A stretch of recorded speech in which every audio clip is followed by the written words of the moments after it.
안녕하세요. 이번 시간에는 연결재무제표 들어가겠습니다. 그리고 연결재무제표 중에 기초 개념, 우리 기준서 개념 중심으로 할 거고요. 이거 마무리되면 이제 실제로 연결 조정 분기를 어떻게 하는지 실제 계산 문제 위주로 많이 하겠습니다. 먼저 연결재무제표란 무엇인가? 연결재무제표란 우리가 이제 그 중급회계에서는 이제 개별 재무제표를 배우는 거고, 연결재무제표란 각 법적 실체보다는 경제적 실체를 대상으로 회계 정보를 제공하는 것을 목적으로 합니다. 뭐냐면 A라는 회사가 있고, A라는 회사가 있었습니다. A라는 회사에 A1이라는 사업부가 있었고 A2라는 사업부가 있었습니다.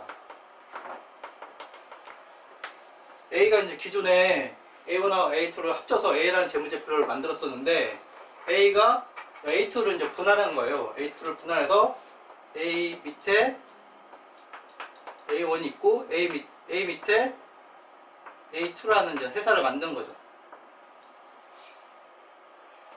기존에는 재무제표를 발행하는 데가 A라는 회사 하나였었는데, 지금은 A하고 A2가 있는 거죠. 뭔가 A와 A2가 있고,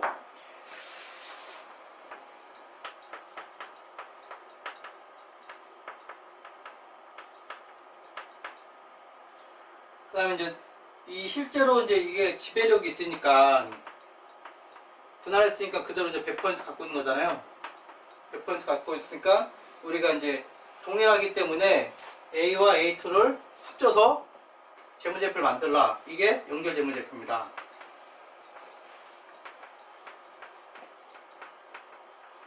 그래서 시장에서는 A1 재무제표, A2 재무제표, 그 다음에 A1과 A2가 합친 재무제표 3개가 있는 겁니다.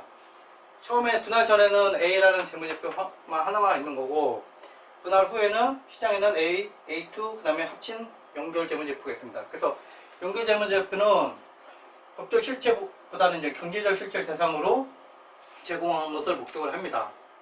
그리고 이 분할 전과 분할 후에 재무제표가 똑같아야 되잖아요. 그렇기 때문에 우리가 이제 분할 전에도 요 사업부끼리 내부 거래를 합니다. 내부 거래를 하는데, 이 본지점 회계라고 해서 A가 재무제표를 낼 때는 그 사업부 간의 내부 거래를 다 제거를 합니다. 이거는 사업부 간 내부 거래고,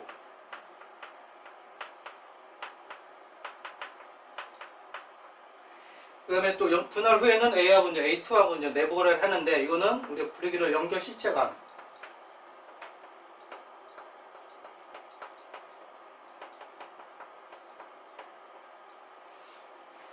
연결 실체간 내부 거래를 제거를 하게 됩니다. 그래서 우리가 이제 법적 실체간 내부 거래를 제거하고, 기존에는 분할 전에는 사업부 간 법적 실체 내에 사업부 간 내부 거래를 제거하고, 분할 후에는 연결 실체간 내부 거래를 제거하게 됩니다. 그래서 실질적으로 A의 재무제표하고 A와 A2의 합친 연결 재무제표가 동일하게 됩니다. 연결 재무제표입니다. 그래서 우리가 이제 회사의 구조에 관계없이 재무 정보를 이제 투자자한테 주기 위해서 연결 재무제표라는 걸 도입을 한 겁니다. 기본 용어로 여러분들이 많이 듣는 지배회사. 지배회사는 최종 모회사, 모기업이라고 그러고, 모기업. 실제 이제 지배하는 회사입니다. 하나 이상의 다른 실체에 대해서 영업비 재무 전체를 결정할 수 있는 능력, 하나 이상의 다른 실체를 지배하는 회사입니다. 이 같은 경우는 A가 지배회사고, 종속회사는 지배를 받는 회사입니다. 그래서 보통 여기는 예전에 이제 자회사라는 표현을 씁니다. 내부 거래는 연결 실체 간의 연결 실체 간의 내부 거래를 내부 거래라고 합니다.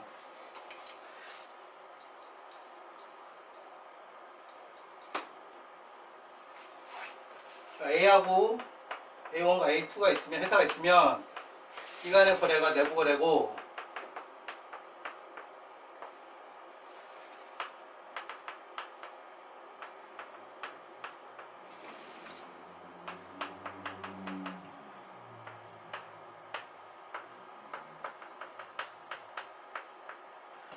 그래서 A1, A2 연결 실체 내 거래를 내부 거래라고 그러고, 연결 실체와 외부와의 거래를 외부 거래라고 부릅니다. 연결 재무제표에 표현되는 거는 내부 거래만 우리가 공시를 하는 거고, 이 안에 있는 내부 거래는 표현하지 않습니다. 그렇기 때문에 내부 거래를 하면서 내부 거래 제거한다는 표현을 계속 쓰는 거고, 내부 거래 할 때는 서로 간에 이제 각각의 법적 실체이기 때문에 이익을 서로 간에 이제 추가해서 거래를 하게 됩니다. 그래서 이익을 추가하기 때문에 이 내부 거래가 발생한 다음에 외부랑 하게 되면 이 이익이 외부한테 이제 실현되는데, 이 내부 거래가 외부한테 아직 가지 않으면 이 이익이 내부에 존재합니다. 내부에 존재하게 돼서 이 이익도 우리가 제거를 하게 됩니다. 내부에 존재하는 거를 미실현 손익, 이익하고 손실이 있기 때문에 미실현 손익이라고 부릅니다. 내부에 존재하고 실현되지 않았기 때문에 미실현 손익이라고 부릅니다. 그래서 미실현 손익도 제거하게 됩니다. 외부 거래는 회사 간 지배종속 관계에 있는 회사가 아닌 회사, 외부 회사입니다. 쉽게 얘기해서 외부 회사고, 안에 발생하는 거래로 독립적인 의사결정이 발생하는 거래, 이 외부 거래만 표현하게 됩니다.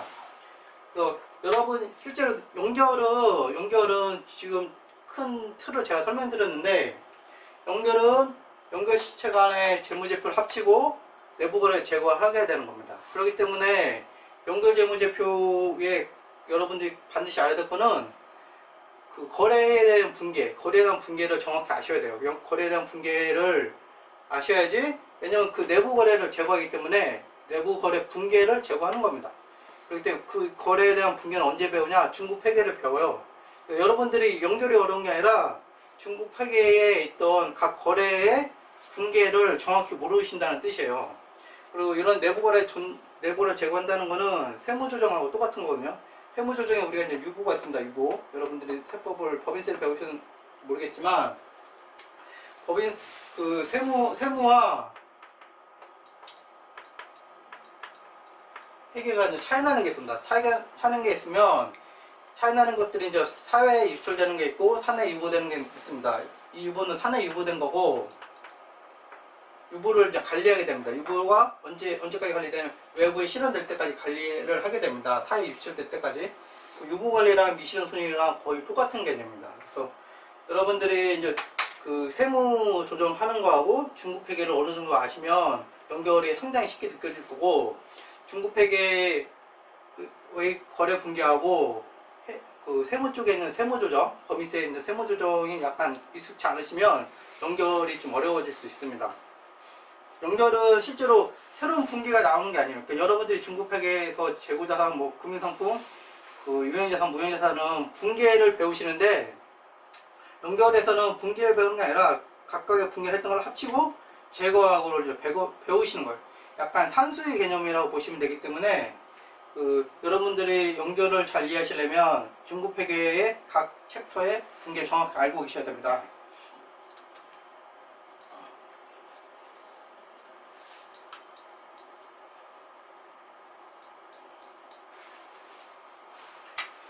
연결회계 이론은 크게 세 가지가 있습니다.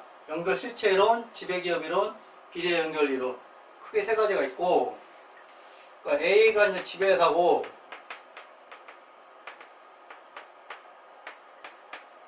B가 종속회사입니다. 종속회사인데, A가 B를 지배력이 있지만 지배력이 있어요. 지배력이 있는데 약 80%의 지분만 있는 거예요. 80%의 지분만 있는 거예요. 그러면은 B회사의 자산부채 자본을 우리가 합쳐야 되잖아요. 합치는데 어떻게 합칠 것이냐에 대한 개념입니다. 그래서 뭐냐면 그 B회사의 자산이 100원이 있으면 이 100원을 그대로 표현하자. 연결실체 이론은 100원을 그대로 표현하자는 거고, 지배이론은 순자생. 지배이론은 100원, 비지배 지분이 80%니까 비지배 지분 20을 부채로 표현하자는 거고, 비례 연결에서는 아예 80만 표현하자, 이런 개념입니다. 그래서 연결 시체이론은 우리가 자산부채를 100% 인식하고 지배기업도 100% 인식하면 이건 똑같은데, 비지배 지분을 연결시체 이론에서는 자본의 한 항목으로 보는 거고, 지배기업 이론에서는 이제 부채의 한 항목으로 보는 거예요. 어떤 의미냐? 연결시체 이론에서는 지배주주하고 비지배주주가 같이 힘을 합쳐서 종속기업을 인수한 거예요. 그래서 같이 경영한다는 의미이기 때문에 지분을 자본으로 표현하는 거고, 지배기업 이론에서는 비지배 지분의 우리가 참여한 금액을 부채로 보는 거예요. 그래서 경영을 지배기업만 혼자 하는 거예요. 그렇기 때문에 부채를 표현하는 겁니다. 마찬가지로 지배기업 이론에서는 비지배 지분을 부채로 표현하기 때문에 연결 단기 손익은 지배 손익만 표현하는 거고, 연결 시치론에서는 지배와 비지배가 동일 주주의 개념이기 때문에 연결 단기 손익을 지배 손익과 비지배 지분으로 합친 금액으로 표현하고, 밑에 지배 손익 얼마, 비지배 손익 얼마 이런 식으로 이제 표현을 해주는 겁니다. 미실현 손익도 연결 시체에서는 전액 제거하고, 전액 제거된 거를 지배 지분 얼마, 비지배 지분 얼마 이런 식으로 표현해주고, 지배 기업에서는 미실현 손익을 지배 지분만 제거하게 됩니다. 비지배 지분을 부채로 보기 때문에 요 개념의 차이가 밑에 거를 차이 영향을 주게 됩니다. 비례연결은 말 그대로 지배 지분율만큼만 인식을 하는 거예요. 자산 부채도 지배 지분만큼 인식하기 때문에 비지배 지분이 나올 여지가 전혀 없습니다. 지배 지분만 인식하기 때문에 비지배 지분은 전혀 안 나오고, 마찬가지로 지배 손익만 있고, 이것도 마찬가지로 미실현 손익을 제거하는데 비례 지분 쪽만 제거하게 됩니다. IFRS는 우리가 연결실체 이론으로 되어 있습니다. 연결실체로 되어 있고, 이 개념들도 우리가 공동약정이라든지 다른 데 보면 좀 남아 있습니다. 실제로 이제 연결재무제표는 연결실체 이론이 기본으로 아시면 됩니다. 연결실체 이론 다시 말씀드리면, 지배주주와 비지배주가 같이 종속기업을 인수한 거예요. 이런 식으로 보시면 돼요. 우리 사업결합 할 때도 우리가 비지배 지분이 나오고 영업권 같이 나오잖아요. 그 개념이 남아 있는 겁니다.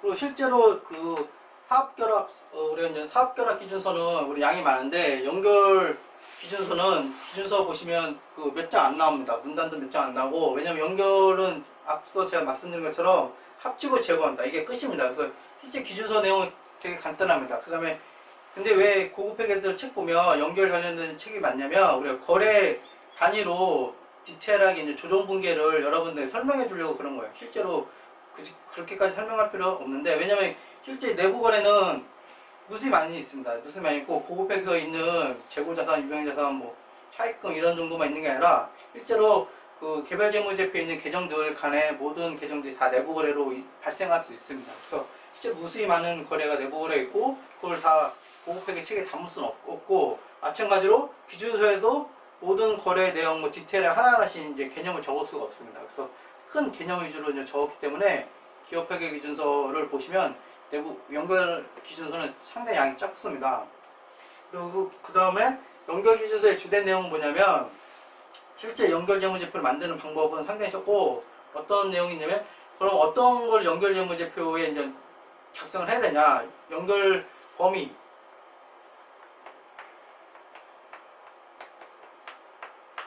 아까 이제 지배한다고 했잖아요. 지배. 그럼 지배가 뭐냐? 지배력이 뭐냐? 이 지배력에 대한 개념을 많은 문단을 할애해서 설명해주고 있습니다. 그래서 저희가 지금 오늘 볼 거는 주로 지배력에 대해서 많이 설명해 드릴 거고, 작성 의무 먼저 보겠습니다. 작성 의무 먼저는 일반적으로 종속기업이 있으면 다 연결재무제표를 만들어야 됩니다.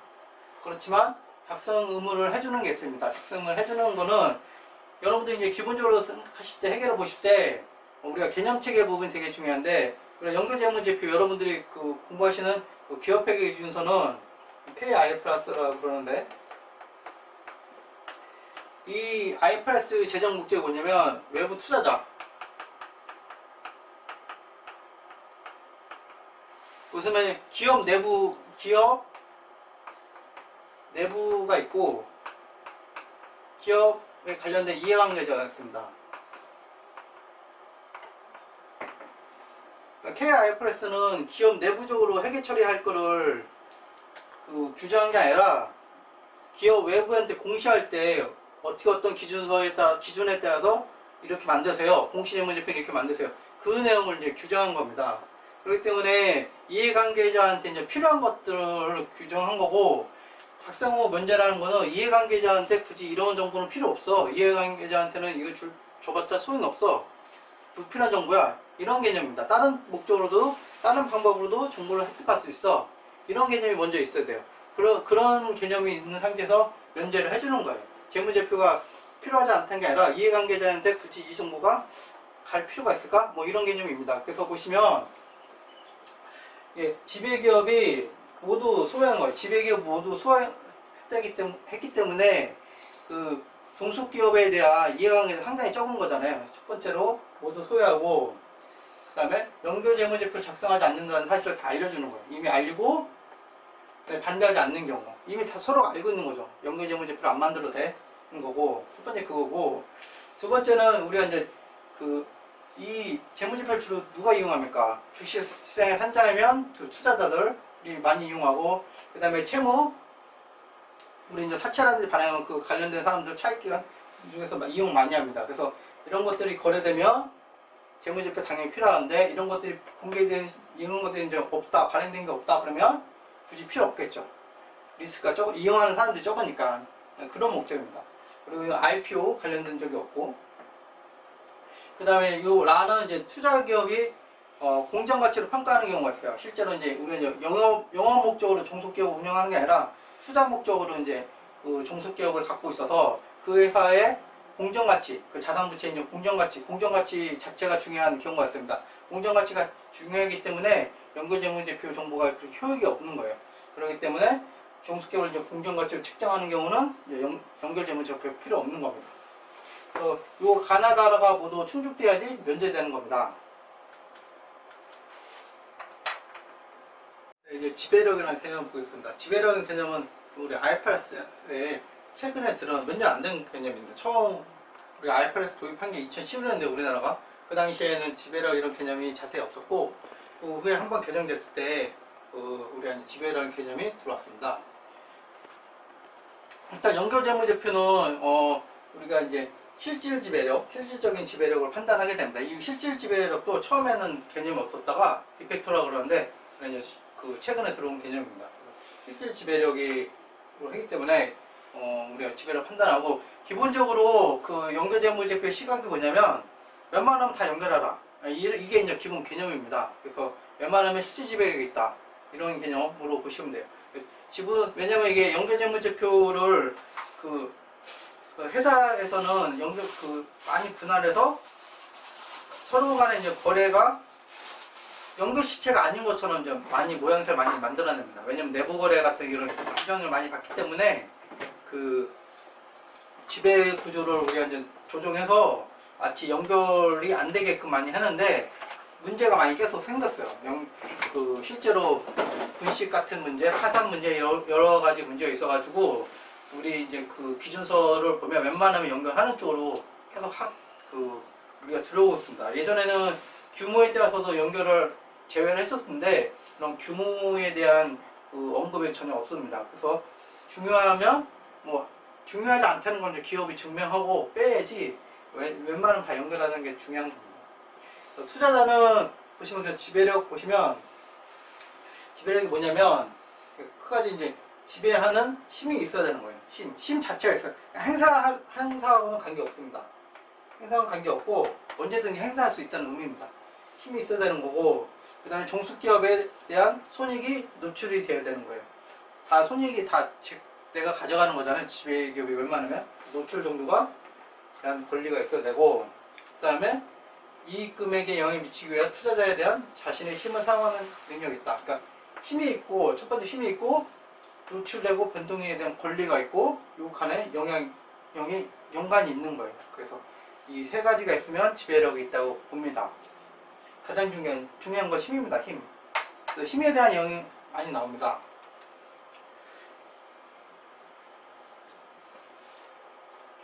힘은 아까 말씀드린 현존 권리. 이 권리가 이제 우리가 이제 지분율이라 쉽게 얘기해서 지분율이라고 보시면 돼요. 의결권. 회사의 지배기구 있잖아요. 이사회라든지 주총. 거기서 이제 회사가 다 운영되어 있기 때문에 거기서 의결권이 어느 정도 있냐, 권리를 행사할 수가 있냐, 독단적으로 행사할 수 있냐, 이게 가장 중요한 겁니다. 현존 권리가 중요한 거고,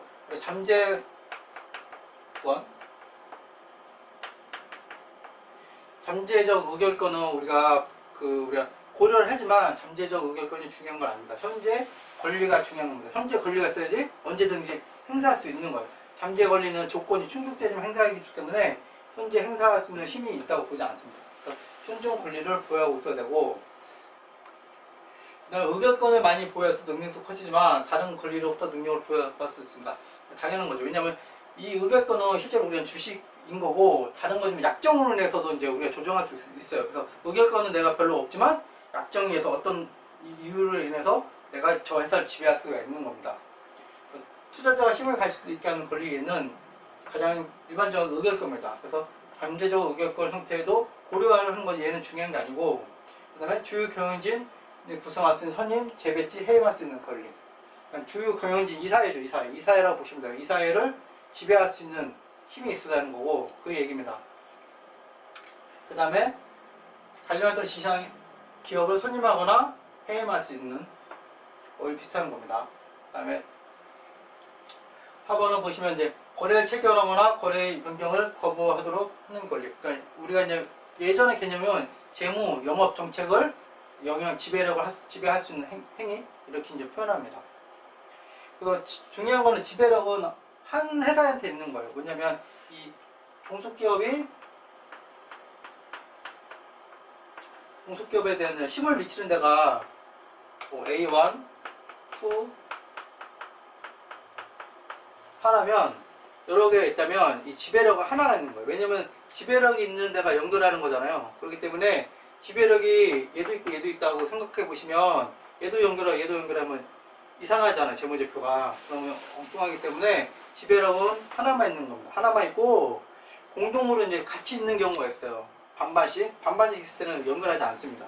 이건 다른 규정으로 가고 있고, 그래서 지배력은 어느 하나만 있다는 거고, 지배력을 갖고 있는 법인이 어디인가 그걸 찾는 거예요. 그래서 지분율이 뭐 애매하게 뭐 39%, 예를 들면 39% 이렇게 있으면 찾는 거예요. 찾아서 둘 다 지배력이 없더라고 해서 좀 할 수 있고, 둘 다 똑같이 있다고 할 수도 있고, 얘가 있더라 이렇게 할 수가 있는.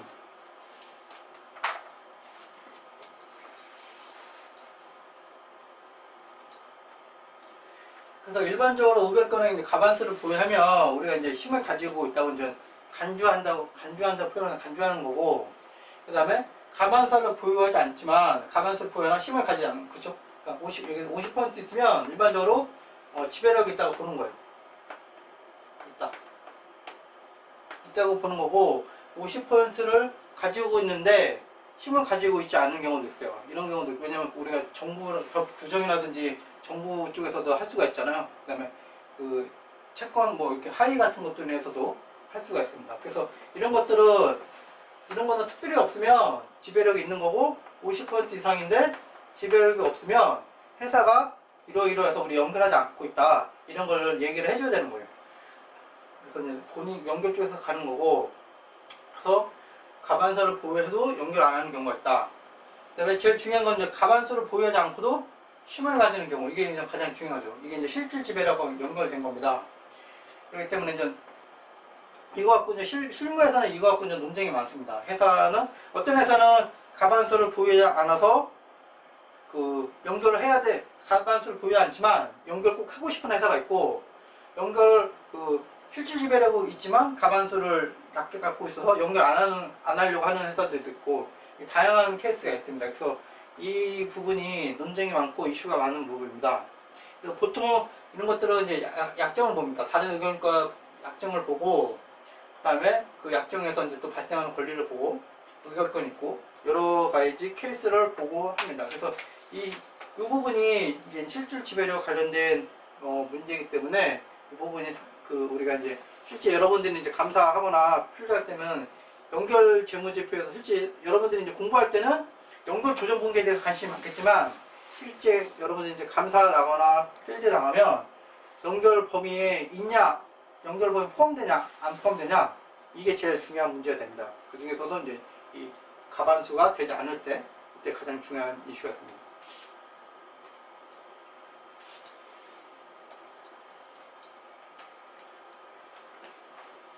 그 다음에 이제 여러분들이 잠재적 우길권 전환사체라든지 이제 전환우선들 뭐 이런 것들인데, 이 잠재적 우길권이 실질적인 판단을 하게 됩니다. 무슨 말이냐면, 실제 지금, 현재 우리가 잠재적 우길권을 행사해서 우길권을 갖고 있는지 아닌지를 판단을 해야 됩니다.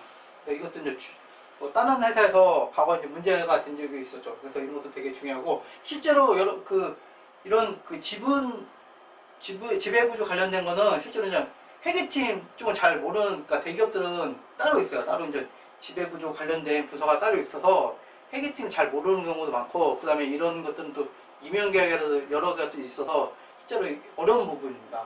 그 다음에 방어권. 방어권은 상대방이 그 피투자에 대한 힘을 갖게 하지 않으면서 권리 보호자 이익을 보호하는 권리. 그러니까 내 이익을 보호하고 상대방이 지배를 못 갖게 하는 거지, 그런 게 방어권이고, 내가 지배할 수 있는 권리가 아닙니다. 그래서 방어권만 보호한다고 해서는 지배하는 게 아닙니다. 변동이익에 대한 노출이나 권리. 이 변동이익은 종속기업입니다. 그래서 변동이익에 노출되는 그에 대한 권리를 갖는지. 대부분은 우리가 지배력이 있기 때문에 변동이익에 노출되는 대부분 권리를 갖고 있습니다. 이거는 큰 이슈는 없습니다.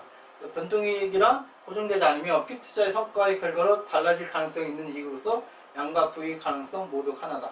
그래서 이제 이거는 뭐라는 거냐, 여러분 이제 배당. 실제로는 배당으로 연결됩니다. 그래서 종속기업의 성과가 나한테 영향 주는 거는 배당에 대해서 나한테 들어오니까 그 배당에 대해서 영향이 들어오고, 이 배당 정책을 어느 정도 할 수 있느냐, 이게 중요한 겁니다. 신가 이익 관련은 본인인지 대리인지 이가 이제 또 중요한데, 의사결정자가 뭐냐면 A라는 회사가 있고,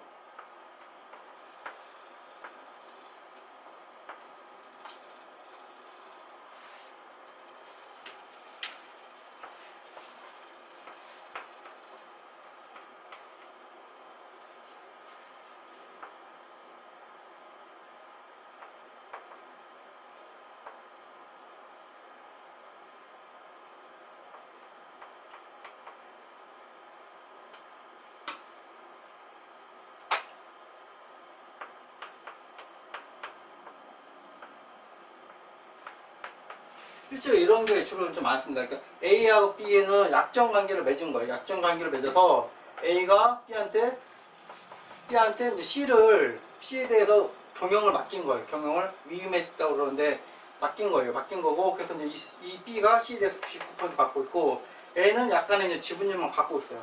실제로 그래서 지분 구조상으로는 B가 그 C를 지배하는 구조인데 약정이 거쳐 있어서 위임했다고 말씀드렸잖아요. A가 C를 지배하는 겁니다. 이 얘기인 거예요. 그래서 이 사람은 이제 대리인하고 저희가 표현을 합니다. 여기가 이제 본인이고, 펀드라든지 이런 것 쪽에서 이런 그 대리인 이슈가 많고, 그래서 이 관련돼서 이 C를 연결을 해야 됩니다. 그래서 B가 대리인이기 때문에 A가 연결을 하는 거예요. 투자자가 자신에게 위임된 의사결정권을 행사하는 경우 피투자를 지배하지 대리인 투자자잖아요. 위임된 결정권을 하는 거예요. 위임된 결정권을 대신 행사하기 때문에 내가 지배하는 게 아니에요. 그렇기 때문에 실질적으로 본인이 그 C를 지배하는 겁니다. 그래서 이걸 어떻게 할 수 있냐면, 이 간의 관계가 이 B 대리인을 해임할 수 있고, 이런 권리가 있어요. 해임권. 이런 권리가 있는지 없는지, 그러니까 그 가장 중요한 그 고려 사항입니다. 그래서 해임권을 갖고 있고 이유 관계없이 의사결정을 해임할 수 있다면 언제든지 할 수 있는 거죠. 그래서 지배력이라는 게 보면 현존하는 권리예요. 그래서 뚜레 행사를 할 때 제약이 있으면 안 돼요. 그 개념이 먼저 들어가시면 됩니다. 그래서 우리가 이제 이렇게만 연결하면 안 되고 이렇게 연결을 해야 되는 거예요.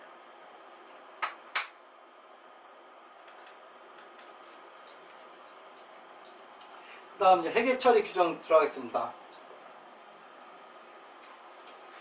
연결 재무집, 이 회계처리 규정은 기준서에 있는 거를 제가 들고 온 거예요. 그래서 실제 기준서에는 제가 아까 말씀드렸던 몇 줄 그 연결 처리 절차에 대해서 적게 나온다고 그랬잖아요. 얼마 안 나요. 이 제가 설명드린 게 전부 다입니다. 이 전부 다를 여러분들 고급회계 책 보면 몇 장에 걸쳐서 뭐 100페이지 넘게 서술해 주는 거예요. 연결재무제표는 계속 말씀드린 것처럼 합치는 거예요. 연결재무제표는 지배기업과 종속기업의 자산, 부채, 자본, 수입, 비용, 현금으로 같은 거를 재무제표를 합칩니다. 그 다음에 두 번째는 지배기업의 투자자산 금액과 그 다음에 그 종속기업의 자본, 지배기업의 지분을 상계합니다. 이게 보통 여러분들이 하는 게 있는 투자자본 상계라고 그러는데, 이거는 이거에 대한 설명은 사업결합 쪽에 있습니다. 사업결합 쪽에 우리는 사업결합 할 때 투자자본 상계를 하잖아요. 사업결합 할 때. 사업결합 할 때 종속회사의 자산, 종속회사의 부채, 투자 주식, 비지배 지분, 그다음에 영업권 나올 수 있죠. 영업권, 영가매수 차익, 이렇게 나올 수 있잖아요. 이게 이제 사업결합 분계인데, 왜냐면 그 지배기업이 종속기업 갖고 오고 종속회사 이제 부채 갖고 오고 지배기업의 투자주식 없애는 겁니다. 이게 이제 사업결합 회계인데, 연결은 어떤 거냐면, 연결은 이미 종속회사의 자산, 부채, 자본을 다 갖고 합쳐진 상태예요. 합쳐진 상태이기 때문에 얘를 제거하는 겁니다. 그래서 종속 자산하고 부채가 종속회사의 자산 빼기 부채가 자본이잖아요. 그렇기 때문에 이건 사업결합인 거고, 연결분계는 이건 기존하고 똑같습니다. 이건 투자주식, 종속회사 자산, 종속회사 부채가 아니라 이 종속회사 자산하고 부채하고 똑같은 금액이 이제 자본이니까 종속회사 자본, 마찬가지로 비지배집에 나오고, 영업권, 영가매수, 이렇게 하는 게 연결분계예요. 그래서 그 차이점은 사업결합은 자산 부채를 취득하기 때문에 자산 부채가 바로 나오는 거고, 연결은 합친 다음에 제거를 하기 때문에 자본을 제거해 주는 거예요. 그래서 똑같다고 보시면 되고, 그래서 여러분들은 이 개념은 같이 알고 계시면 돼요. 이 개념은 여러 가지 방법이 있는데, 실제로 연결도 이런 식으로 할 수가 있어요. 연결도 이런 식으로 할 수 있는데, 이 방법만 있는 거 아니고 여러 가지 방법이 있습니다. 그래서 실제로 연결도 그 종속기업에 우리가 자산 부채를 갖고 오는 거지, 그 종속회사 자본을 갖고 오는 게 아니야. 여러분들 이거를 좀 잘 인지를 못 하시는데, 종속회사 우리가 자산 부채를 갖고 오는 거다, 이렇게 인지를 하시면 됩니다.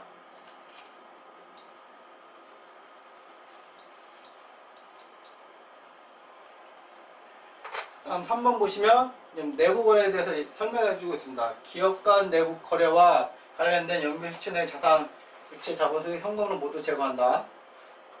내부 거래를 제거한다는 의미입니다. 그리고 재고자산이나 유형자산과 같이 자산을 인식된 연결시체 내부 거래에 대해서 발생한 손익은 모두 제거한다. 손익은 당연히 이제 내부 거래 손익은 제거하는 거고, 연결시체 내 거래에서 발생한 손실은 그 연결 재무제표 인식한 자산 손상에 지공할 수 있다. 연결시체 내 거래에서 발생한 손익의 제거로 나타난 일시적 차이는 기업인수는 법인세를 따른다. 무슨 말이면, 내부 거래를 다 제거해야 되고, 우리 내부 거래 가져오는 자산 수익 비용 자체가 세후 단기 손익 갖고 오는 겁니다. 세후 단기 손익 갖고 오기 때문에 내부 거래 제거할 때도 세후 손익을 제거하는 겁니다. 그렇기 때문에 이제 법인세를 제거하는 거고, 손실을 일반적으로 이상하기 때문에 손실을 나는 것 자체는 손상일 수가 있다. 그렇기 때문에 이런 손실이 나면 자산 손상이 있을 수 있으니까 자산 손상으로 검토를 해봐라, 이런 의미입니다.